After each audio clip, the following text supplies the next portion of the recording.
shot that has struck me so far was the shot of the riderless horse. And Nancy Reagan asked that the president's boots be inserted into those stirrups. And it reminded me a story that I heard just 2 nights ago from one of President Reagan's Secret Service agents, a man who served him for 17 years, most of that time, obviously, after he was out of office.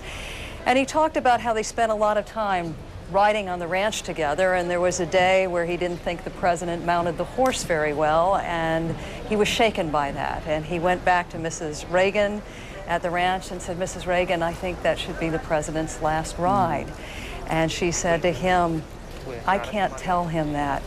You have to tell them that." So he tried to figure out how to break the news to the president. At this time, the president was already suffering from Alzheimer's. He found a time when the president was relaxing and reading by a fire at the ranch. And he approached him and he said, "Mr. President, you're such a supreme equestrian and you had some problems out there today."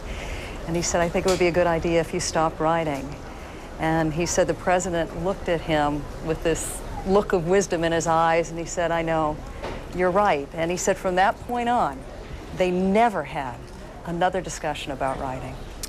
This horse is saddled with the reverse boots, as we've been pointing out, in the stirrups to symbolize that the warrior will never ride again. And by the way, the boots are Ronald Reagan's own riding boots, and that was the request of Nancy. Here is the procession beginning actually on Pennsylvania Avenue.